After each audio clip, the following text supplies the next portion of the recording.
Joint డైరెక్టర్గా అనేక కేసులను పరిష్కరించి విశ్రాంతి డైరెక్టర్గా నేడు జై భారత్ రాజకీయ పార్టీ స్థాపించినటువంటి శ్రీ జేడి లక్ష్మీనారాయణ గారితో జీకే డిజిటల్ న్యూస్ ప్రత్యేక ఇంటర్వ్యూ.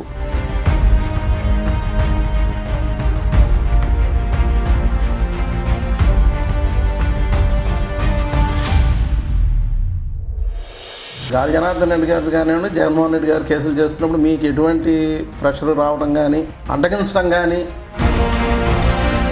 మిమ్మల్ని చంపేస్తాం, మీ ఫ్యామిలీని చంపేస్తాం, ఇలా లెటర్స్ కూడా వచ్చాయి. ఫైనల్గా ఇంతకుముందు రాసిన వ్యక్తి రక్తంతో రాశాడు నాకు లెటర్. సిబిఐ అంటే ఒక పొలిటికల్ వెపన్ లాగా ఉంది, ఒక గవర్నమెంట్ అన్న టైప్లో పనిచేస్తుందా, చేయట్లేదు. అది majority of the cases 99% of the cases high court supreme court ఇచ్చిన కేసు. సిబిఐ ఈడీ కేసులు సుమారుగా 89% అపోజిషన్ లీడర్స్ మీదే ఉన్నాయి. జగన్మోహన్ రెడ్డి గారి కేసు మీరు డీల్ చేశారు, కొంత ప్రొసీజర్ నడిచింది అప్పట్లోనూ. మీరు డీల్ చేసిన సందర్భంలో మీకున్నటువంటి అనుబంధం కోర్టులో ఏం జరిగే అవకాశం ఉంటుంది జనరల్గా? మనకు నిన్న ఏం టిఫిన్ చేసామంటేనే గుర్తుండదు. 11 సంవత్సరాల తర్వాత మీరు ఏం చెప్పారంటే వీళ్ళకి ఎలా గుర్తుండదు. మీరు జనసేన పార్టీలోకి వెళ్ళారు, మళ్ళీ తర్వాత జనసేనలోంచి బయటకు వచ్చేసారు. అంటే అక్కడ ఇవ్వలేక ఆ నాయకత్వంలో ఏమన్నా వేరే మీకు పర్సనల్ ప్రాబ్లమ్స్ వచ్చాయా?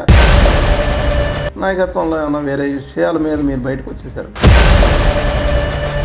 అప్పుడు ముందు ఎలక్షన్స్లో మేము ఏం చెప్పామంటే ఇక ఆయన వారన్నారు నేను ఇంకా సినిమాల్లో లేదు, నేను వదిలేసి వచ్చాను. మళ్ళీ వారు ఎలక్షన్స్ అయిన తర్వాత సినిమాల్లోకి వెళతాము, మళ్ళీ అది కూడా వెళతామంటే నాకేమనిపించిందంటే ఆల్రెడీ బీజేపీను తెలుగుదేశం జనసేన కలిశారు కదా, మాకు అధికారం కాదు కానీ జగన్మోహన్ రెడ్డిని దించి మేము అధికారంలోకి వస్తే మంచిగా చేస్తాం. మరి నిన్న జరిగిన మీటింగ్లో ప్రధానమంత్రి గారు ఒక్క మాట అయినా మాట్లాడారా ప్రత్యేక హోదా ఇస్తామని? ఆంధ్రప్రదేశ్ అవిశ్వాస తీర్మానం కూడా పెట్టారుగా. మొదట హోదా అన్నారు, తర్వాత ప్యాకేజ్ అన్నారు, మళ్ళా హోదా కావాలన్నారుగా. ప్రత్యేక హోదా సంజీవని కాదు, ఆయన ఇచ్చిన డబ్బు నాకు చాలు అని నేను చాలా కృతజ్ఞతతో తీర్మానం చేశాను. ఇండియాలోంచి బయటకు వచ్చినందుకు ప్రత్యేక హోదా ఇవ్వలేదనే. సార్, జీకే డిజిటల్ న్యూస్కి ఛానల్కి మీరు ఇంటర్వ్యూ ఇస్తున్నందుకు ముందుగా మీకు ధన్యవాదాలు, నమస్కారం తెలియజేసుకుంటున్నాం. జై భారత్ రమణ గారు. సార్, మీ ఛానల్కి మంచి వ్యూవర్షిప్ రావాలని, థ్యాంక్ యూ, మంచి విషయాలను ప్రజలకు అందిస్తారని మనస్ఫూర్తిగా కోరుకుంటున్నాను. Thank you sir. సార్, ఇప్పుడు చంద్రబాబు నాయుడు గారి కేసులో ఉండవల్లి అరుణ్ కుమార్ గారు కోర్టులో పిటిషన్ పెట్టారు, సిబిఐకి అప్పచెప్పండి ఈ కేసుని. ఓకే, ఇక్కడ సిఐడి సరిపోదు, సిబిఐకి అప్పచెప్పండి అని. ఓకే, సరే, సిబిఐకి అప్పచెప్పినప్పుడు జనరల్గా ప్రతిపక్షం వాళ్ళు ఆయన తిడుతున్నారు, ఈయన ఏదో కౌంటర్ ఇచ్చుకుంటున్నారు. ఆయన నేనేదో చిన్న ఇంటర్వ్యూ చేస్తే ఆయన ఇదే ఇప్పుడు సిబిఐకి అప్పచెప్తే 4-5 రాష్ట్రాలకు సంబంధించిన వ్యవహారం అది. ఒక సిఐడి వెళ్తే అక్కడ కోఆపరేట్ చేయరు వీళ్ళకి, సిబిఐ అయితే కోఆపరేట్ చేస్తారు కాబట్టి నేను ఆ పిటిషన్ పెట్టాను. అంటే ఎవరి మీద నాకు ద్వేషం లేదు, ఇది లేదు అని అన్నారు. అది ఎంత మటుకు కరెక్ట్ అయినా సరే? ఇప్పుడు సాధారణంగా ఏంటంటే సిబిఐకి ఏదైనా కేసు ఇచ్చేటప్పుడు 2-3 విషయాలు పరిశీలిస్తారు. మొదటిది, ఈ కేసు లోకల్ పోలీసు చేయలేదా. ఆ తర్వాత రెండవది, ఇది కొన్ని రాష్ట్రాలకు సంబంధించిందా, లేకుంటే అంతర్జాతీయంగా కూడా దీంట్లో అంటే ఇక్కడ ఉన్న డబ్బు అక్కడికి వెళ్ళడం, ఈ మధ్య డబ్బులు ట్రాన్స్ఫర్ అవుతుంది కదా, ఆ విధంగా ఉన్నప్పుడు ఏమవుతుందంటే ఇంటర్పోల్ అనే ఏజెన్సీ ఉంటుంది, దాన్ని రిప్రజెంటేటివ్ సిబిఐకి, కాబట్టి వాళ్ళ పరిధి ఎక్కువగా ఉంటుంది. తర్వాత ఏంటంటే సిబిఐ అన్నది మిగతా లా అండ్ ఆర్డర్ వల్ల వాళ్ళ డ్యూటీ డిస్టర్బ్ అవ్వదు. ఇప్పుడు ఫర్ ఎగ్జాంపుల్ సీఎం వచ్చారు, ఈ పోలీసులంతా వాళ్ళ ఇన్వెస్టిగేషన్ పక్కన పడేసి బందోబస్తులో ఉంటారు, కానీ సిబిఐకి ఆ డిస్టర్బెన్స్ ఉండదు. ప్రధానమంత్రి వచ్చినా కూడా వాళ్ళు వెళ్లాల్సిన అవసరం లేదు. కాబట్టి వాళ్ళు టోటల్గా కాన్సన్ట్రేట్ చేసి చేయగలరు అన్నది ఒక పాయింట్. సో ఇవన్నీ చూసుకొని ఏ కేసు సిబిఐకి ఇవ్వాలని జనరల్గా నిర్ణయిస్తారు. మెజారిటీ ఆఫ్ ది కేసెస్లో కోర్ట్సే నిర్ణయిస్తారు, కోర్టులే. ఎందుకంటే చాలామంది కోర్టులకు వెళతారు, మాకు ఇక్కడ లోకల్ పోలీస్తో న్యాయం జరగదు కాబట్టి సిబిఐకి ఇవ్వండి అని. సో సిబిఐ ఏం చెబుతుంది, ఆ కేసు లోకల్ మీరు ఇన్వెస్టిగేట్ చేసుకోవచ్చు, అనవసరంగా మా బర్డన్ పెంచుతున్నారు. ఇన్ కేస్ అది అంతర్జాతీయ లెవెల్లో అయితే అప్పుడు మాకు ఇస్తే సబబే, ఎందుకంటే మేము బేసిక్గా మా దగ్గర స్టాఫ్ తక్కువ ఉంటుంది. ఈ స్టేట్ గవర్నమెంట్ వాళ్ళ పొలిటికల్ కేసెస్ అన్నీ సిబిఐకి చెప్పడం జరిగితే ఏమవుతుందంటే ముందుకు వెళ్ళాలి.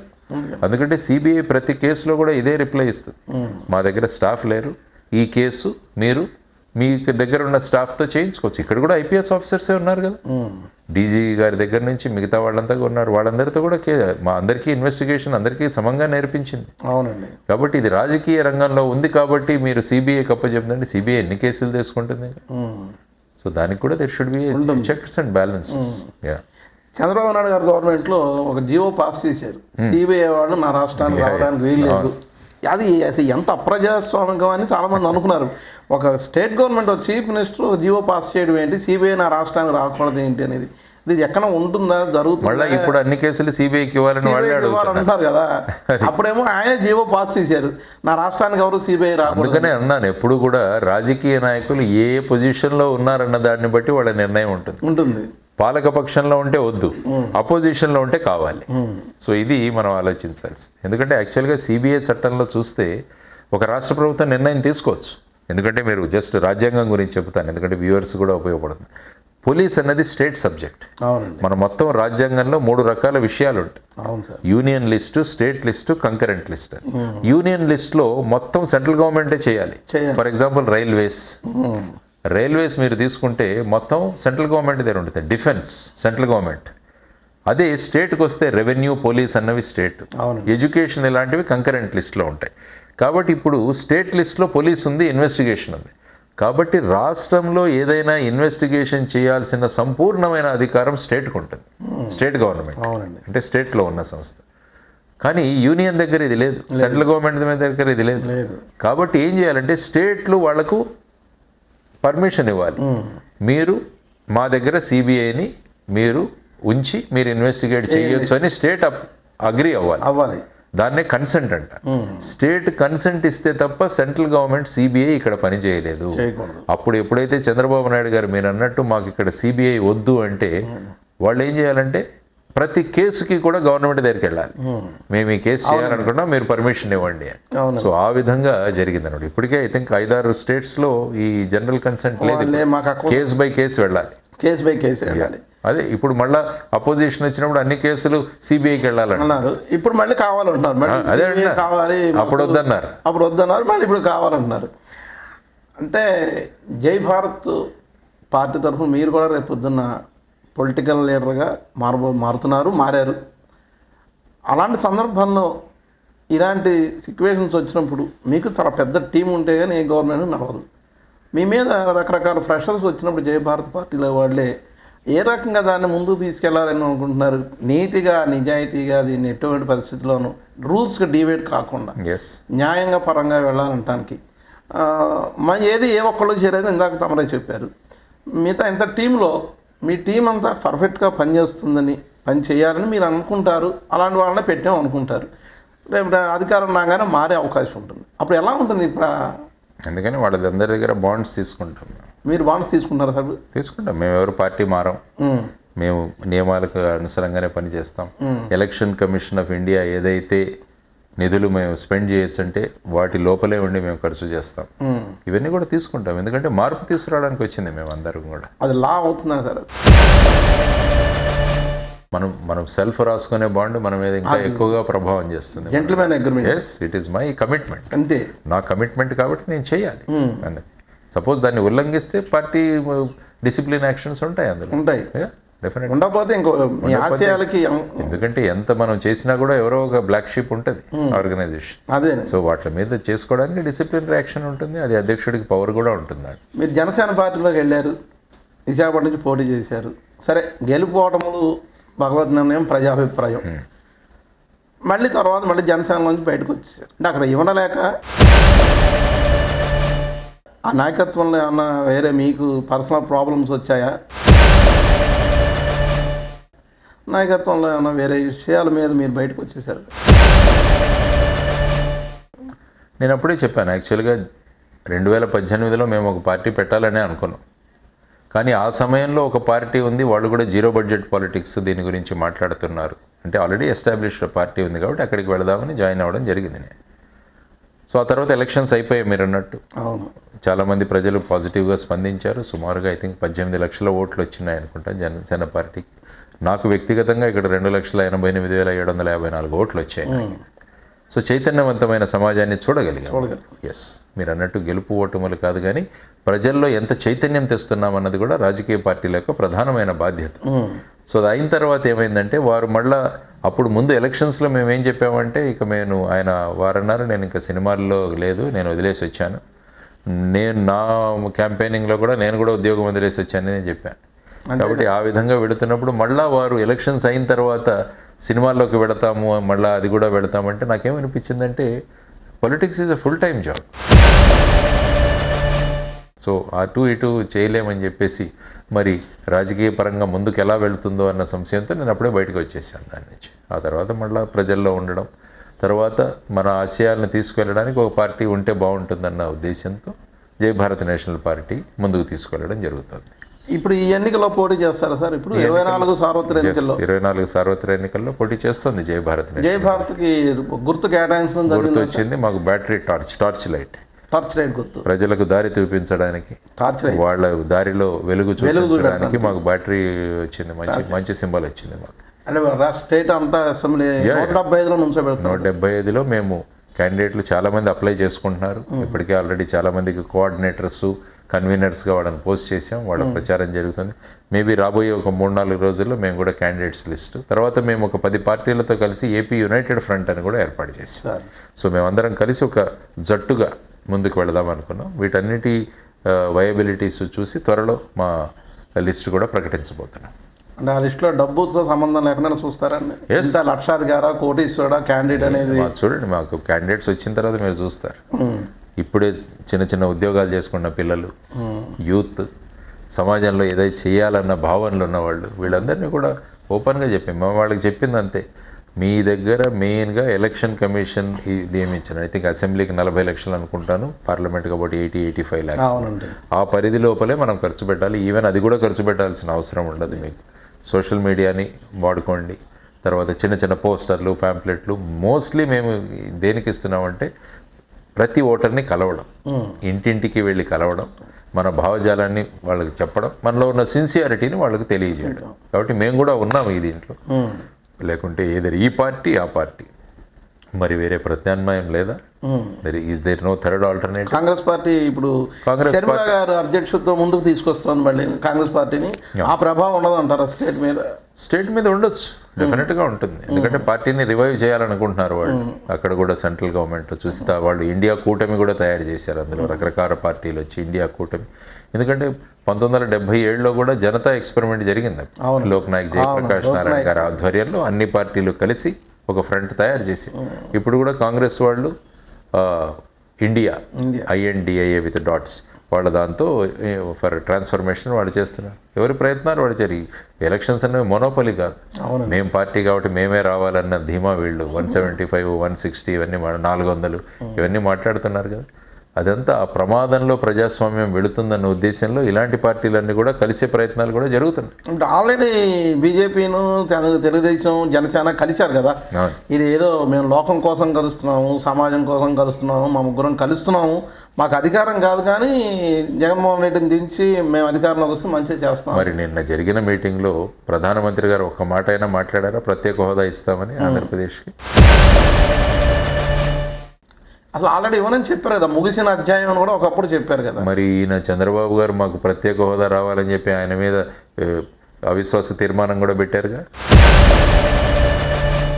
ఆల్రెడీ నాకు సంజీవుని కాదు, నాకు 2000 కోట్లు ఇచ్చాడు చాలు నాకు అని తీర్మానం కూడా మారాడు కదా. మొదట హోదా అన్నారు, తర్వాత ప్యాకేజ్ అన్నారు, మళ్ళా హోదా కావాలన్నారుగా. అది ఫస్ట్ ఒప్పుకున్నారు కదా చంద్రబాబు నాయుడు, అసెంబ్లీలో తీర్మానం చేశాడు, ప్రత్యేక హోదా సంజీవుని కాదు, ఆయన ఇచ్చిన డబ్బు నాకు చాలు అని నేను చాలా కృతజ్ఞతతో తీర్మానం చేశాను. ఇండియా నుంచి బయటకు వచ్చినందుకు ప్రత్యేక హోదా ఇవ్వలేదనే, మిమ్మల్ని ఇవ్వలేదని. సో అది అది ఇంకా ఉంది. మరి నిన్న అనిపించలేకపోయారు ఆయనతో? విభజన హామీలు పూర్తి చేస్తామని ఆయనతో అనిపించలేదు. జగన్మోహన్ రెడ్డి గారు కూడా చెప్పారు 24 సీట్లు 25 ఎంపీలు ఇస్తే మెడల్ ఉంచుతాను, ఆయన అక్కడికి వెళ్ళి ఏం చెప్పాడు? ప్రధానమంత్రి గారికి బ్రహ్మాండమైన మెజారిటీ 303 సీట్లు వచ్చేసాయి, మన ఉపయోగం లేదు ఆయనకి, మన అవసరం లేదు, కాబట్టి నేను ఢిల్లీకి వెళ్ళినప్పుడంతా సార్ సార్ సార్ అని అడుగుతానంట. మరి ఈ విధంగా వీళ్ళిద్దరూ మాట్లాడిన వాళ్ళు మరి రాష్ట్రం ఏమైపోయింది ఇప్పుడు? వీళ్ళిద్దరి స్వార్థ ప్రయోజనాల వల్ల రాష్ట్రానికి 11 లక్షల కోట్లతో మునిగిపోయి ఉన్నాం. మళ్ళా ఉచితాలు ప్రకటిస్తున్నారు వీళ్ళు. ఇప్పుడు ఈ ప్రత్యేక హోదా అనేది ఈ యాక్ట్ కింద ఉంది కదా సార్? అది యాక్ట్లో లేదు.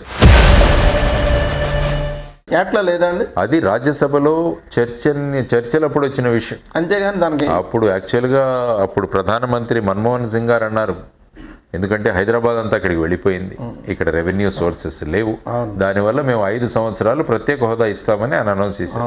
అప్పుడు వెంకయ్య నాయుడు గారు ఏమన్నారు, వారు బీజేపీలో ఉన్నారు, వారు ఏమన్నాడు 5 సంవత్సరాలు సరిపోదు, మాకు 10 సంవత్సరాలు కావాలి అన్నారు. నరేంద్ర మోడీ గారు తిరుపతిలో వచ్చినప్పుడు కూడా అదే మాట మాట్లాడారు. బీజేపీ వాళ్ళ మేనిఫెస్టోలో కూడా రాశారు 10 సంవత్సరాలు ఇస్తామని. ఎందుకు ఇవ్వలేదు? మనోళ్ళు అడుగుతున్నారా? అడగట్లేదు. మరి నిన్నెందుకు అడగలేదు? ఇద్దరిని అడుగుతున్నాం, వైసీపీని అడుగుతున్నాము, వీళ్ళని కూడా 3 పార్టీలను మేము అడుగుతున్నాం. అంటే కేవలం ఎలక్షన్లో గెలవాలన్నది మాత్రమే ప్రాధాన్యత ఉంటూ రాష్ట్రం ఏమైపోయినా పర్వాలేదంటే ఇది ఎక్కడ రాజకీయం అండి? రాజకీయం ఏ విధంగా దిగజారిపోతుందంటే ఆ వ్యక్తిని ఓపెన్గా తిట్టిన వ్యక్తులు వాళ్ళని ఇప్పుడు పొగిడేస్తున్నారు. నిన్న పొగడతలు చూస్తే మన సినిమాలు చూసే దాంట్లో ఉంటాయి, రాజులున్న సినిమాలు చూస్తే వందిమాగదల్లాగా పొగిడేస్తున్నారు ఇప్పుడు మన వాళ్ళు. మరి ఒక్క మాట మాట్లాడగలిగారా ప్రధానమంత్రి గారు? మీరు మాకు స్పెషల్ స్టేటస్ అనౌన్స్ చేయండి, మాకు విశాఖపట్నం స్టీల్ ప్లాంట్ ప్రైవేటీకరణ ఆపుతామని మీరు చెప్పండి, రైల్వే జోన్ బ్రహ్మాండంగా చేస్తామని చెప్పండి, విభజన హామీలు ఇస్తామని ఒక్క మాట కూడా లేదు. ఎక్కడా కూడా ఎంప్లాయ్మెంట్ గురించి, అన్ఎంప్లాయ్మెంట్ గురించి మాటలే లేవు, ఇన్ఫ్లేషన్ గురించి మాట లేదు.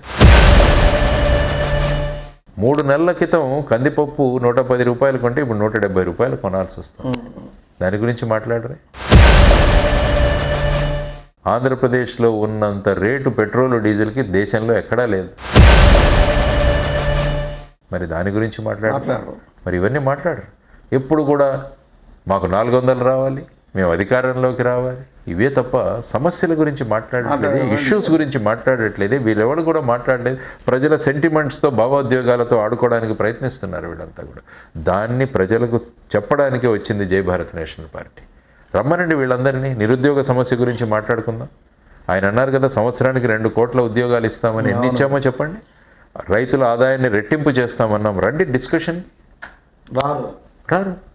కానీ ప్రజల్లో ఏంటంటే మనం ఇలాంటి మీటింగులు పెట్టేసి మాట్లాడేస్తే సరిపోతుందని ఆ స్థాయికి ప్రజాస్వామ్యాన్ని తీసుకొచ్చాం. మరి దాన్ని ఎవరో మార్చాలి కదా. ఈ విధంగా ప్రైవేటీకరణ చేస్తాను సార్ ఆయన. ఎందుకు రైల్వే చేశాడు, ఉక్కు కర్మాగారం తీసేస్తానంటున్నారు, అదే అంటున్నారు. ప్రాజెక్ట్ పూర్తి చేయడు. ఈ మెజారిటీలు రావడం వల్ల రాష్ట్రం ఇదే అవుతుంది. ఎయిర్పోర్ట్లు ఎవరికి కావాలంటే వాళ్ళకి ఇచ్చేస్తున్నారు, పోర్ట్లు ఎవరికి కావాలంటే వాళ్ళు ఇచ్చేస్తున్నారు. మనం ఎందుకు నడిపించలేం? బాధ్యత గల వ్యక్తి ఎవరైనా ఉంటే నేను నడిపిస్తాను అని తీసుకురావాలి. ప్రైవేట్ కంపెనీకి పబ్లిక్ సెక్టర్కి ఏం తేడా ఉందండి? మరి ప్రైవేట్ వాడు ఎఫిషియెంట్గా నిలబడితే పబ్లిక్ సెక్టర్ నాకు ఇంత అడ్వాంటేజ్ ఉంది, నేను ఎందుకు నడుపుకోలేను? ఏం కావాలి విశాఖపట్నానికి? మీరు సొంత గనులు ఇవ్వండి, దానికి ఇవ్వడానికి ఎంత కష్టం మీకు? ఆ తర్వాత మేము ఏమడుగుతున్నాం, సెయిల్లో కలపండి అనుకుంటున్నాం. స్టీల్ అథారిటీ ఆఫ్ ఇండియాలో కలిపేసేయండి మా విశాఖపట్నం స్టీల్ ప్లాంట్ని. అది చేయట్లేదు. సో ఈ విధంగా అంటే ఓటర్లను చైతన్యవంతులుగా చేయాలన్నదే మనకు ఇష్యూస్ మీద మాట్లాడదు. రాముడు వారు గుడి కట్టాను కాబట్టి రాముడు మమ్మల్ని అధికారంలో తీసుకొస్తాడు మొత్తం దేశం అంతా అంటున్నాడు. ఇది కరెక్టేనండి అసలు? రాముల వారి గుడి కట్టడం ఇది 500 సంవత్సరాల నుంచి వచ్చిన ప్రక్రియ. న్యాయంలో ఫైనల్గా గుడి కట్టింది అక్కడ ఒక సంస్థ, ఎవరైతే ట్రస్ట్ ఉంది, ఆ ట్రస్ట్ వాళ్ళు తెచ్చారు, సుప్రీంకోర్టులో కట్టారు. అక్కడ ఉన్న బాబరీ మసీద్కి కొంత ల్యాండ్ కేటాయించడం జరిగింది. ఇదంతా వెళ్ళండి గుడి, ఓకే. కానీ రాముడి గుడితో పాటు రామరాజ్యం కూడా చాలా ఇంపార్టెంట్. రామరాజ్యాన్ని తీసుకురావడం చాలా ఇంపార్టెంట్. భరతుడు వచ్చి రాముడిని రిక్వెస్ట్ చేశాడు, వేడుకున్నాడు, మీరు మళ్ళా వచ్చేసేయండి, మళ్ళా ప్రభుత్వాన్ని మీరు తీసుకోండి, మీరు రాజ్యం నడపండి అంటే నేను సిద్ధాంతాలకు కట్టుబడి ఉన్నాను, నాన్నకు అమ్మకు మాట ఇచ్చాను, ఆ మాటను నేను ఉల్లంఘించి నేను మళ్ళా రాజ్యాధికారానికి రాలేను, నేను ముందుకు వెళతానంటే పాదుకలు వెళ్ళాయి. అవునండి. మరి ఇప్పుడు చూడండి, అధికారం కోసం ఏమైనా చేయడానికి సిద్ధమే. ఆయన ఉన్నాడు బ్రిటిష్లో, బీహార్లో నితీష్ కుమార్. ఆయన ఏమన్నాడు, నేను చావనైనా చస్తాను కానీ ఇంకా బీజేపీతో కలిసే లేదన్నాడు. ఇక్కడ హోమ్ మినిస్టర్ అమిత్ షా గారు ఏమన్నారు, మా తలుపులు శాశ్వతంగా మూతబడిపోయాయి అన్నాడు. తలుపులు తెరుచుకున్నాయి, ఆయన చనిపోవాలనుకున్న వ్యక్తి కూడా బ్రహ్మాండంగా మళ్ళీ ముఖ్యమంత్రి అయిపోయాడు. మహారాష్ట్రలో ఏమైంది చూడండి, శివసేన ఉద్ధవ్ ఠాక్రే ప్రభుత్వాన్ని చీల్చి ఇప్పుడు 3 పార్టీలుగా వాళ్లలోంచి చీల్చేసి ఈ విధంగా పెడుతున్నారు. ఏదైనా ఆపరేషన్ ఆకర్ష్ అంటారు, ఏదో ఒకటి రకరకాల పేర్లు పెడతారు. ఈ విధంగా చేసి అంటే ఫైనల్గా ఏంటంటే రామరాజ్యం రావాలన్నది మేము అడుగుతాం. రాముడి సిద్ధాంతాలు ఒరిజినల్ రామరాజ్యం, రామో విగ్రహాన్ ధర్మ అంటాడు. అంటే ధర్మానికి విగ్రహ రూపంలో ఉంటే అది రాముడు. కాబట్టి ధర్మం అన్నది చాలా ముఖ్యం. ఏ పని చేస్తున్నా కూడా మనం ఆయన పేరు తీసుకుంటున్నప్పుడు ఆయన విషయాలు కూడా మనం చేయాలి, ఆయన అనుసరించిన పద్ధతులు కూడా మనం అనుసరించాలి. సో అది కాకుండా అధికారం కోసం ఏదైనా చేస్తాము అంటే మణిపూర్లో అన్ని సంఘటనలు జరుగుతున్నాయి, ఎవరు పట్టించుకుంటున్నారండి అక్కడ? మణిపూర్ గత 1 సంవత్సరంగా అది పోతుంది. మనకు అనేక దేశాలకు వెళ్ళడానికి సమయం ఉంటుంది, కానీ మణిపూర్కి వెళ్ళడానికి సమయం మరి కింద అండర్ గ్రౌండ్ లో ద్వారకలోకి వెళ్ళి నీళ్ళలోకి వెళ్ళి పర్యవేక్షిస్తారు. మేము ఆయన అదే రిక్వెస్ట్ చేసాము, అయ్యా మీరు వచ్చి బంగాళాఖాతంలో కూడా ఒకసారి స్కూబా డైవ్ చేయండి, మా రాష్ట్రం అప్పుల్లో మునిగిపోయి ఎక్కడో బంగాళాఖాతం కింద కనిపిస్తుంది, దాన్ని కూడా కొంచెం పైకి తీసుకురండి అని మేము ఆయన ప్రార్థిస్తున్నాం. భారతరత్న కూడా అడ్వాంటేజ్ తీసుకుని వాడుకుంటున్నారు అంటున్నారు. మనమేమో పివి నరసింహారావుకి ఇచ్చారు, అద్వానీ సరే మంచి వాళ్ళే ఇవ్వచ్చు, మనం కాదనం. రేపొద్దున ఇప్పుడు ఎన్టీ రామారావు గారికి ఇచ్చే ప్రయత్నం చేస్తూ ఉంటున్నారు. ఇదంతా అవకాశవాదమేనండి. అదే టైమింగ్ అంటాం. ఇంతకుముందు మీరు మొదటి ప్రశ్నలోనే అడిగారు, ఈ అరెస్ట్ లో టైమింగ్ కావాలి సార్. ఇది కూడా టైమింగ్ వారు ఇవ్వాల్సిందన్నది అనుకుని ఇచ్చారా లేకుంటే టైమింగ్ చూసి ఇచ్చారా అన్నది కూడా. ఇప్పుడు చూడండి, మహిళా సాధికారత అని 1000 రూపాయలు 100 రూపాయలు సిలిండర్ మీద తగ్గించారు. మరి ప్రతి సంవత్సరం తగ్గించదుగా. ప్రతి సంవత్సరం మహిళా దినోత్సవం వస్తుంది మనకి. ఎన్నికలు ముందు రాగానే పెట్రోల్ డీజిల్ 2 రూపాయలు తగ్గించారు. మరి ముందెందుకు తగ్గించాలా? అంటే ఇవన్నీ మన చేతిలో అధికారం కదా ఉంది కదా అని ఈ విధంగా ఉపయోగించుకోవడం వల్ల ఏమవుతుందంటే రాజకీయాలన్నవి ఒక గౌరవాన్ని పోగొట్టుకుంటాయి. అంటే రాజకీయాల కోసం ఏదైనా చేయొచ్చు అన్న తత్వం జనాల్లోకి వస్తుంది. అది ఇట్ ఈస్ నాట్ కరెక్ట్ అండి. ప్రజాస్వామ్యానికి మంచి వ్యవస్థకి ఇవన్నీ కూడా గొడ్డలి పెట్టుకుంటాయి. కాబట్టి వీటన్నిటి గురించి ఆలోచించాలి, మనం బాధ్యతగా ఆలోచించాలి. జై భారత్ పార్టీ అధికారంలోకి వచ్చిన తర్వాత ఇప్పుడు జగన్మోహన్ రెడ్డి గారి ప్రభుత్వంలో వాలంటరీ వ్యవస్థ నడుస్తుంది. ఆ వాలంటరీ వ్యవస్థను కంటిన్యూ చేస్తారా, లేదంటే దాంట్లో లోపాలని చెప్పి మార్పులు చేస్తారా? యాక్చువల్గా మనం చేయాల్సింది స్థానిక స్వపరిపాలనను బలోపేతం చేయడం. మనం 73, 74 అమెండ్మెంట్లు తెచ్చుకున్నాం. అవునండి. అంటే గ్రామ సర్పంచ్ ముఖ్యం, ముఖ్యమంత్రి ముఖ్యం కాదు, గ్రామ సర్పంచ్ ముఖ్యం, క్షేత్రస్థాయి ముఖ్యం. వాళ్ళకి డబ్బులు ఇవ్వండి. ఇప్పుడు ఏం పెడుతున్నారు, సచివాలయం పెట్టారు, వాలంటీర్లు పెట్టారు, డబ్బులు ఇవ్వట్లే. వాలంటీర్లు ఏంటి, ఇంకెవరూ అవసరం లేదు, డైరెక్ట్గా సీఎం టు వాలంటీర్. మన మధ్యలో ఉన్న వ్యవస్థలు ఏమయ్యాయి? అందుకనే మనం చెప్పారు ఈ వాలంటీర్లను ఎన్నికల ప్రక్రియలో ఉపయోగించకూడదని. నేనేమంటున్నా అంటే ఎన్నికల ప్రక్రియలో వీళ్ళని ఉపయోగించకపోవడంలో ఇంకా ఫ్రీగా ఉంటారు వీళ్ళు. ఏం కావాలంటే అది చేయొచ్చు, ఇంకా ప్రచారం చేసుకుంటారు. నేను సూచించింది ఏంటంటే ఇమ్మీడియట్గా శ్రీకాకుళం వాళ్ళందరినీ తీసుకొని చిత్తూరులో వేయండి వాలంటీర్. చిత్తూరులో ఉన్న వాలంటీర్స్ వెళ్ళి విజయనగరం, శ్రీకాకుళంలో వేయండి, ట్రాన్స్ఫర్ చేసి పడేయండి, వాళ్ళకి పోస్టల్ బ్యాలెట్ ఇవ్వండి. ఇన్ని అనుమానాలు ఉన్నప్పుడు వాళ్ళ మీద, ఎందుకంటే కొన్ని బాధ్యత కలిగిన లీడర్స్ ఏం చెప్పారంటే ఈ వాలంటీర్స్లో చాలామంది మన పార్టీ కార్యకర్తలు అన్నారు. ముఖ్యమంత్రి గారు ఈ మా సైన్యం అన్నాడు, వీళ్ళ బలం మీదే నేను నడిపిస్తున్నాను ఎలక్షన్లు అంటాడు. వీటన్నిటిని ఎలక్షన్ కమిషన్ తీసుకొని వీళ్ళకి ఎలక్షన్ డ్యూటీలు ఇవ్వకూడదంటే వాళ్ళు ఇంకా హ్యాపీగా ఉన్నారు. అవునండి. అంటే మేము ఫ్రీగా ఉంటే మేమైనా చేయొచ్చు. కాబట్టి మొన్న నేను చీఫ్ ఎలక్టరల్ ఆఫీసర్కి రిప్రజెంటేషన్ ఇచ్చాను, వాలంటీర్స్ అందరినీ వాళ్ళ ప్రాంతం నుంచి ఇతర ప్రాంతాలకు మీరు పంపించేసేయండి, వాళ్ళకి పోస్టల్ బ్యాలెట్ ఇవ్వండి, అక్కడ వేసుకుంటారు. ఎందుకంటే ఎన్నికలు ఎప్పుడూ కూడా స్వేచ్ఛాయుత వాతావరణంలో లెవెల్ ప్లేయింగ్ ఫీల్డ్లో జరగాలి, అప్పుడే అవి నిజమైన ఎన్నికలు అవుతాయి. ఇప్పటికే డబ్బు మద్యం అంటున్నారు, తర్వాత ప్రజా డబ్బుతో పెట్టుకున్న వాళ్ళు కూడా పార్టీ కార్యకర్తలుగా పనిచేసే భావాలు ఉంటే మరి ఏమవుతుందండి ప్రజాస్వామ్యం? ఇవన్నీ ఆలోచించాలి మనం. ఏ దరఖాస్తుదారులైనా సామాజిక కులాల గురించి ఉండకూడదని నిషేధం ఉంటుంది సహజంగా ప్రభుత్వం తరఫు నుంచి. సరే కొన్ని దరఖాస్తుల్లో పెడుతున్నారు, నీదే కులము ఏ మతం అని పెడుతున్నారు, అది పెట్టకూడదని నిషేధం ఉంది గవర్నమెంట్ నుంచి. ఇవాళ మొన్న ప్రకటించినటువంటి పార్టీలు, ఏ పార్టీలు కానివ్వండి, మన రాష్ట్రంలో ఉన్న పార్టీలు, మేము ఎస్సీలకు 49 ఇచ్చాము, ఎస్టీలకు ఎన్ని ఇచ్చాము, బీసీలకు ఎన్ని ఇచ్చాము, కాపులకు ఎన్ని ఇచ్చాము అని చెప్తున్నారు. వాళ్ళ పార్టీ విధానాలను బట్టి వాళ్ళకి చెప్తున్నారు. జై భారత పార్టీ పెట్టినప్పుడు కులంగా విడదీసి ఈ కులానికి ఇన్ని ఇచ్చాము, ఈ కులానికి ఇన్ని చేస్తున్నాం అని చెప్పేటువంటి ప్రక్రియ ఏమైనా ఉంటుందా? అది అసలు కులానికి సంబంధం లేకుండా చేస్తారా? ఎందుకంటే ఎక్కడైతే ఎస్సీ ఎస్టీ నియోజకవర్గాలు ఉన్నారో అక్కడ ఎస్సీ ఎస్టీని పెట్టాలి మనం, ఇది మ్యాండేటరీ. అంటే పాపులేషన్ అండి, పాపులేషన్ కాదు, మనకు కొన్ని ఉన్నాయి కదా. I think reservation 29 I think 6 అనుకుంటాను, 28 మొత్తం 34 36 ఉన్నట్టున్నాయి. అక్కడ పెట్టాల్సింది. మిగతా చోట్లంతా కూడా మేము సామాజిక వర్గం కాదు సమాజం ముఖ్యమని చెప్పి, సామాజిక వర్గం కాదు, ఎవరు కేపబుల్ పర్సన్స్ ఎవరున్నా కూడా నేను ఇది కూడా అంటాను, సమాజంలో ఉన్న అన్ని వర్గాలు రిప్రజెంట్ అవ్వాలి పార్లమెంట్లో కానీ అసెంబ్లీలో కానీ. అందుకని ఇప్పుడు ఏదైతే కులగణన జరుగుతుందో దాన్ని బట్టి ఈవెన్ అందరికీ కూడా ఒక పొలిటికల్ డెవలప్మెంట్ అనేది జరగాలి. ఇప్పుడు చూడండి కొన్ని సామాజిక వర్గాలే వాళ్ళ సత్తా వాళ్ళ దగ్గరే ఉంటుంది, అవునండి, మిగతా వాళ్ళు ఉండరు. కాబట్టి రాజకీయ పార్టీలన్నీ ఏం చేయాలంటే అందరికీ సమానమైన ప్రాతినిధ్యం కల్పించాలి. ఇంతకుముందు మేము బియాండ్ వెళ్ళి ఏమడుగుతున్నామంటే ప్రపోర్షనేట్ రిప్రజెంటేషన్ అన్న సిస్టమ్ని మొదలు పెట్టమంటాం. ఇప్పుడు ఫర్ ఎగ్జాంపుల్ ఒక పార్టీకి 36% వస్తే వాళ్ళు ప్రభుత్వంలోకి వచ్చేస్తున్నారు. 36% అంటే ఓటు వేసిన దాంట్లో 36%. అవునండి. సో దానివల్ల అయితే మీరు ఎంతకు రిప్రజెంట్ చేస్తున్నారు? ఓన్లీ కొంతమందికి చేస్తున్నారు. దాని బదులు ఏం చేస్తారంటే మీరు మీ పార్టీకి ఇన్ని % ఓట్లు వచ్చాయి కాబట్టి శాసనసభలో ఉన్న 175లో ఇన్ని సీట్లు మీకు ఇస్తాం, మీకు ఇంత 2% వచ్చింది కాబట్టి 2% వాళ్ళకి 175లో 2% సీట్లు మీకు కేటాయిస్తాం. ఆ విధంగా అన్ని పార్టీలు రిప్రజెంట్ అవుతాయి. లేకుంటే ఏమవుతుంది, ఒక పార్టీనే రిప్రజెంట్ అవుతుంది, మిగతా పార్టీలు రిప్రజెంట్ అవ్వట్లా. కాబట్టి ఈ విధంగా ప్రపోర్షనేట్ రిప్రజెంటేషన్ అన్న సిస్టమ్ ఏదైతే ఉందో ప్రపంచంలో కొన్ని దేశాల్లో ఉంది, దాన్ని కూడా స్టడీ చేయాలి మనం. ఆ విధంగా ఆలోచనలు మొదలు అవ్వాలి. భారతదేశంలో అమలు అవుతాయి సార్, అంత గమ్మున అమలు అవుతాయి. మీకున్న థింకింగ్కి కింద లెవెల్లో కూడా అర్థం కావాలి కదా. అది గుర్రం నడిపేవాడు గట్టిగా ఉంటే గుర్రం బ్రహ్మాండంగా నడుస్తుంది. పెళ్లిళ్ళలో డ్యాన్స్ చేసే గుర్రాన్ని కూడా రేసు గుర్రంగా నడిపించవచ్చు, రౌతు మీద ఆధారపడి ఉంటాయి. గుర్రాన్ని ఎక్కడో దాని వరకు తీసుకెళ్ళం కానీ దాన వరకు తీసుకెళ్తాం కానీ తాగించలేం కదా. తాగించడం కాదు, పరిగెత్తించడం కాదు, దానా కాదు. ముందు పరిగెత్తించే శక్తి కూర్చున్నవాడి మీద ఉండాలి. అసాధ్యమేముందండి, అన్నీ చేయొచ్చు మనం. Anything is possible. చిత్తశుద్ధి ఉండాలి, ఆ విధంగా వెళ్ళాలి. ప్రజలు రిప్రజెంట్ అవ్వాలి, అన్ని పార్టీలు మనకు కనపడాలి, పార్లమెంట్లో అసెంబ్లీలో ఉన్న భావాలు ఉండాలి, అందరూ కలిసి మాట్లాడుకోవాలి. ఇప్పుడు ఒకరికొకరు శత్రువులు.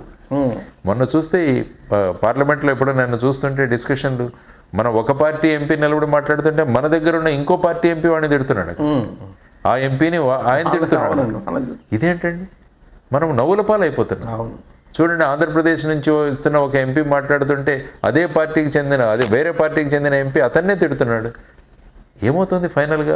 మనకేదో సినిమా చూసినట్టు వారబ్బా ఏం తిట్టాడరా అనుకుంటాం, కానీ ఫైనల్గా మన విలువ ఏమవుతుందో ఆలోచించాలి. అందుకనే ఓటర్లు బాధ్యతాయుతంగా ఆలోచించి ఎవరిని పంపించాలి ఆ స్థానాలకు అన్నది కూడా ఆలోచించాలి. వీళ్ళు జగన్మోహన్ రెడ్డి గారి సంక్షేమ పథకాలు ఏవో అమ్మఒడి రకరకాలు ఏవో 9 రకాల పథకాలు పెట్టారు, అమలు చేస్తానని చెప్పారు.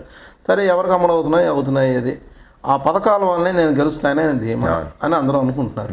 ఆ పథకాలు పనిచేస్తాయి నిజంగా? సంక్షేమ పథకాలు అభివృద్ధి లేకుండా ఇప్పుడు వాళ్ళ ధీమా ఏంటంటే మేము బటన్ నొక్కి ఇచ్చిన వాళ్ళందరూ కూడా మాకు ఓటేస్తే మేము గెలిచేస్తామని చెప్తున్నారు.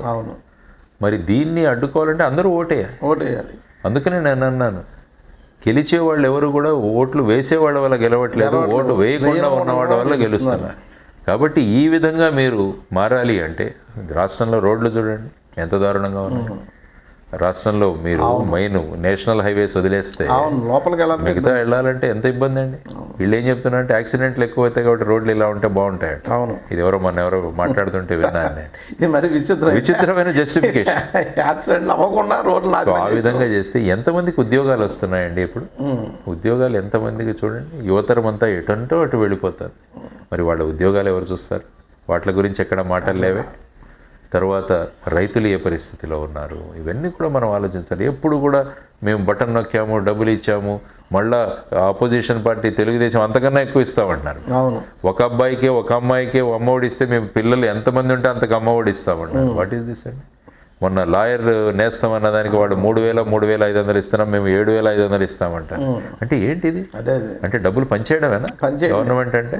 ప్రతి ఒక్కరికి ఆత్మగౌరవంతో డబ్బులు సంపాదించే విధంగా ఉండాలి గవర్నమెంట్ పాలసీస్. మా జై భారత్ నేషనల్ పార్టీ చూడండి, ప్రతి గ్రామ పంచాయతీలో 10 చిన్న సూక్ష్మ పరిశ్రమలు ఏర్పాటు చేస్తామని చెప్పారు. దానివల్ల ఏమంటే ఏ గ్రామంలో ఆ గ్రామం బ్రహ్మాండంగా పరిశ్రమ స్వయం ఉపాధి 15,000 మీరు సంవత్సరానికి ఇస్తే 15,000 నెలకు సంపాదించుకునే విధంగా ఆత్మగౌరవంతో బతికే విధంగా ప్రజలను తయారు చేయాలి. కానీ ఎప్పుడు కూడా గవర్నమెంట్ ఎప్పుడు ఇస్తుందో డబ్బులని చూసి మీరు అంటున్నారు కదా ఇన్ని 2,50,000 కోట్లు మీరు ఇచ్చారని. ఎంతమంది దారిద్ర్య రేఖ దాటి వచ్చారో చెప్పమనండి. ఎంతమంది వైట్ కార్డులు మీరు క్యాన్సిల్ చేశారో చెప్పండి. వైట్ కార్డులు అలాగే ఉంటున్నాయి. మరి ఎక్కడికి వెళ్తున్నాయి ఈ 2,50,000 కోట్లు? కేంద్ర ప్రభుత్వం బియ్యం ఇస్తుంది, రాష్ట్ర ప్రభుత్వం బియ్యం ఇస్తుంది. మరి అంతే. మరి వైట్ రేషన్ కార్డులు పోవాలి కదా. పోవాలి. మరి 10 సంవత్సరాల్లో వైట్ రేషన్ కార్డు 0 చేస్తామంటుంది Jai Bharat national party. Sir లాయర్ల మీద ఈ మధ్యన చట్టం తీసుకొచ్చారు. AP land titling act. లాయర్ల మీద కాదు, ప్రజలు. సారీ, లాయర్ల మీద అంటే వాళ్ళు నిరసన వ్యక్తం చేస్తున్నారు. వాళ్ళకి సంబంధించి ఏమంటున్నారంటే లాయర్ల ప్రాక్టీస్ పోతుందని వాళ్ళు ప్రచారం చేస్తున్నారు ఈ విధంగా. అవును. కానీ లాయర్లు చేస్తున్న ఆందోళన ప్రజల కోసం. అవును. ఇప్పుడు ఏమవుతుందంటే నా భూమి టైటిల్ నా దగ్గర బ్రహ్మాండంగా ఉంది, దీన్ని కూడా తీసుకెళ్లి నేను సర్టిఫై చేయించాలి. ఎందుకంటే జై భారత్ పార్టీ అధికారంలోకి వస్తే ఆ చట్టాన్ని వెంటనే రద్దు చేసే అవకాశం. నేను స్టాంప్ పేపర్ మీద రాసిచ్చాను, బాండ్ పేపర్ మీద రాసిచ్చి వైజాగ్లో ఉన్న లాయర్స్ అసోసియేషన్కి ఇచ్చాను.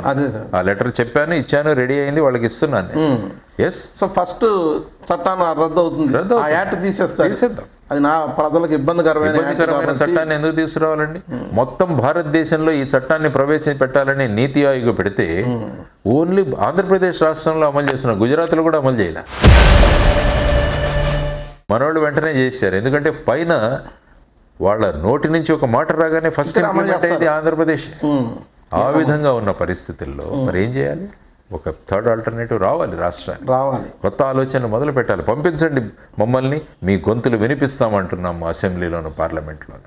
అవకాశం ఇవ్వండి మాకు, చూడండి ఏ విధంగా మారుస్తుందో జై భారత్ నేషనల్ పార్టీ. ఎస్. ఈ సంక్షేమ పథకాలు కూడా అమలు చేస్తూనే అభివృద్ధి చేస్తారు. అభివృద్ధి సంక్షేమం 2 వెళ్ళాలి. ఫ్రీ బీస్ అన్నీ ఉండంటున్నాం, ఉచితాలు అన్న ఉండవు. ఉచితాలకి సంక్షేమంకి తేడా ఉంది. ఉచితాలు అంటే నేను ఏం చేయకున్నా నేను ఒక సామాజిక వర్గానికి చెందాను కాబట్టి నాకు డబ్బులు ఇచ్చేస్తాను, నాకు ఇంత వయసు ఉంది కాబట్టి నాకు ఇచ్చేస్తాను. సంక్షేమం అంటే ఏంటంటే దానివల్ల సమాజ స్థాయి పెరగాలి, అటువంటివి సంక్షేమాలు. ఉచితాలు కాదు, ఉచితాలు ఉండకూడదు. సంక్షేమం చేద్దాం. సంక్షేమము అభివృద్ధి ఈ 2 కూడా జోడెద్దులాగా పరిగెత్తగాలి. ఆ విధంగా తయారు చేయగలగాలి. తయారు చేయడానికే జై భారత్ మేనిఫెస్టో ఒకసారి చూడండి.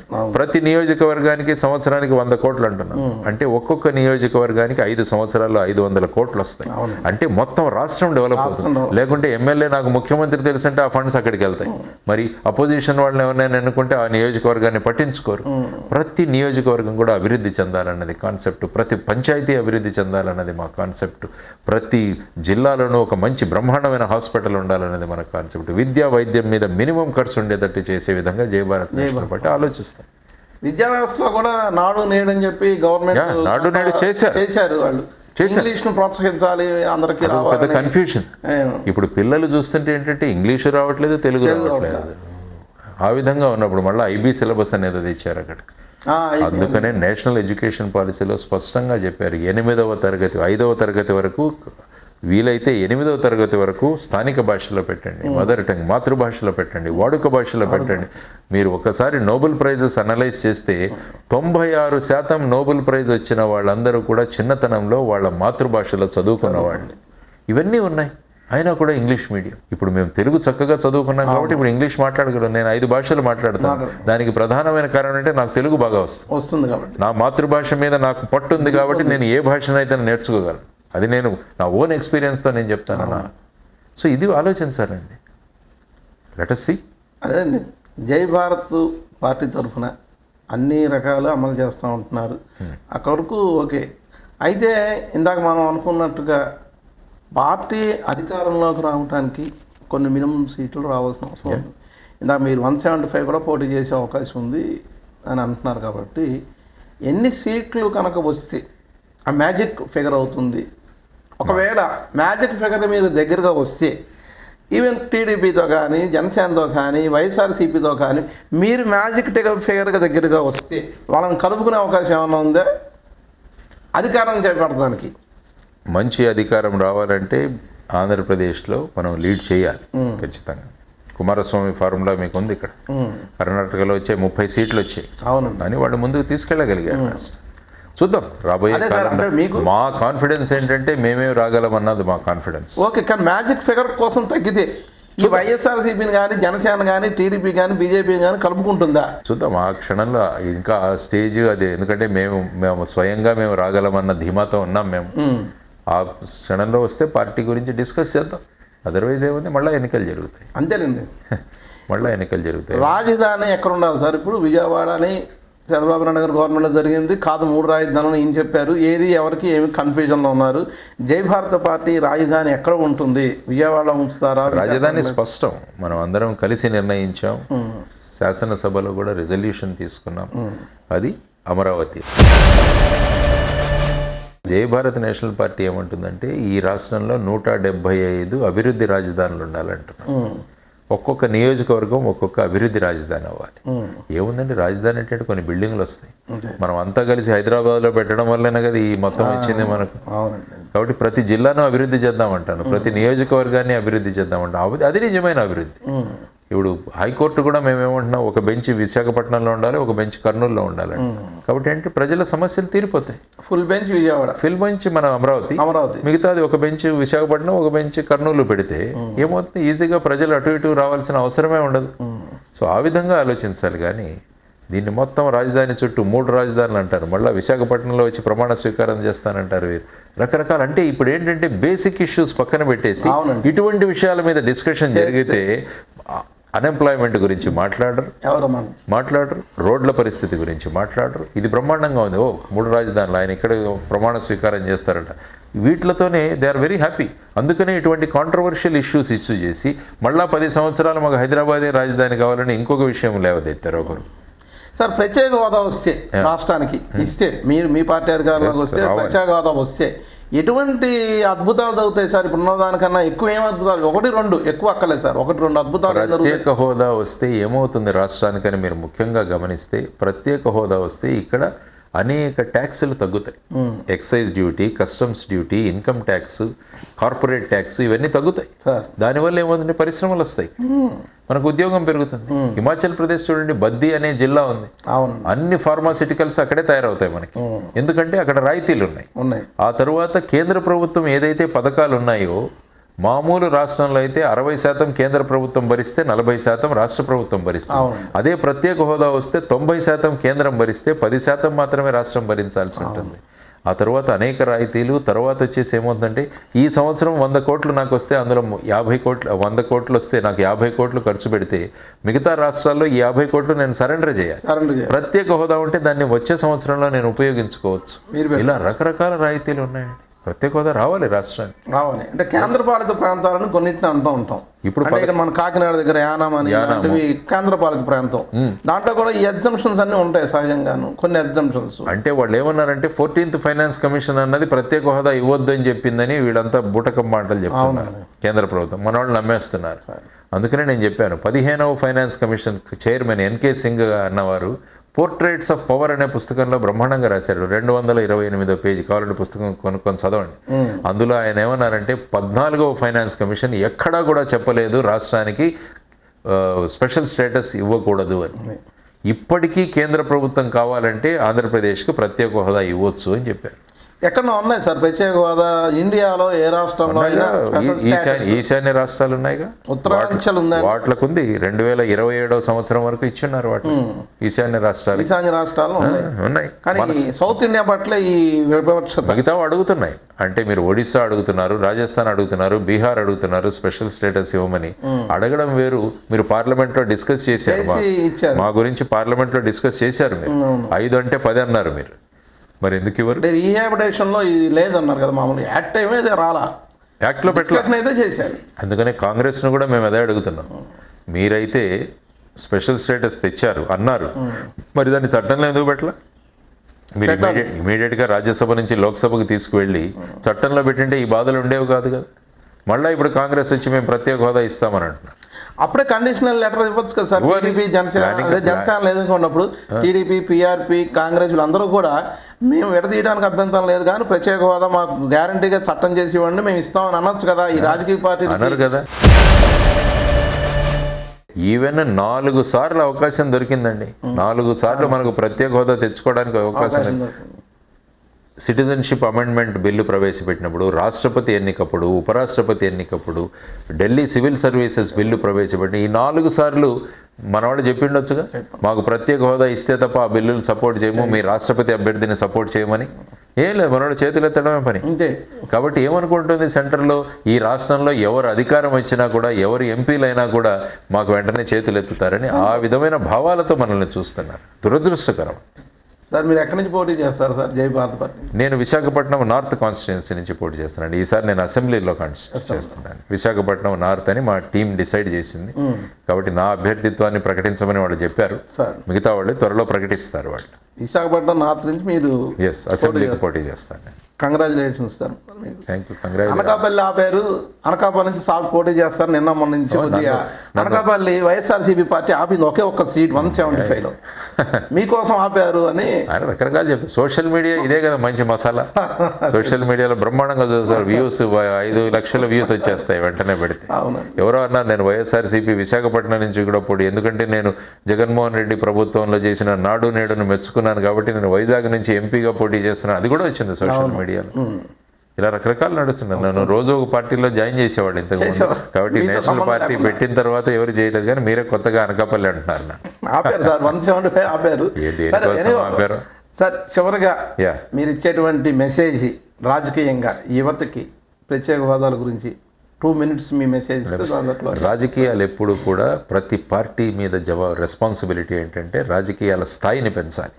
రాజకీయాలు కాదు, రాజనీతిని తీసుకురావాలి. రాజకీయ నాయకులు ఎప్పుడు కూడా వచ్చే ఎలక్షన్ల గురించి మాట్లాడతాడు, రాజనీతిజ్ఞుడు భావి తరాల గురించి ఆలోచిస్తాడు. కాబట్టి ఆ విధంగా మార్చాలి మనం. ఈ విధంగా అట్టడుగు స్థాయిని తీసుకువెళ్ళిపోతున్న రాజకీయాలను మళ్ళా మనం, అంతకుముందు భూమి ఒరిగిపోతున్నప్పుడు కూర్మావతారంలో వచ్చారని చెప్పారు. కాబట్టి ఈ రాజకీయాలు ఈ విధంగా అట్టడుగున స్థాయిలో వెళుతున్నప్పుడు వీడిని పైకి తీసుకురావాల్సిన బాధ్యత ఉంది. కాబట్టి ఓటర్లు బాధ్యతాయుతంగా ప్రవర్తించాలి. ఓటర్లు ప్రశ్నించేవాళ్ళుగా తయారు చేయాలి. ప్రతి ఒక్క ఓటరు కూడా ఓటు హక్కును వినియోగించుకున్నప్పుడు ఈ రాజకీయాల్లో సమూలమైన ప్రక్షాళన మనం తీసుకురావచ్చని మేము దృఢంగా నమ్ముతాం. ఆ విధంగా చైతన్యవంతమైన ఓటర్లను తయారు చేసే ప్రక్రియలో జై భారత్ నేషనల్ పార్టీ ముందుకు వెళుతుంది. ప్రత్యేక హోదా తీసుకురావడం మన బాధ్యత. విభజన హామీలను పూర్తి చేసుకోవాల్సిందే మన బాధ్యత. అందరం కలిసి పనిచేద్దాం.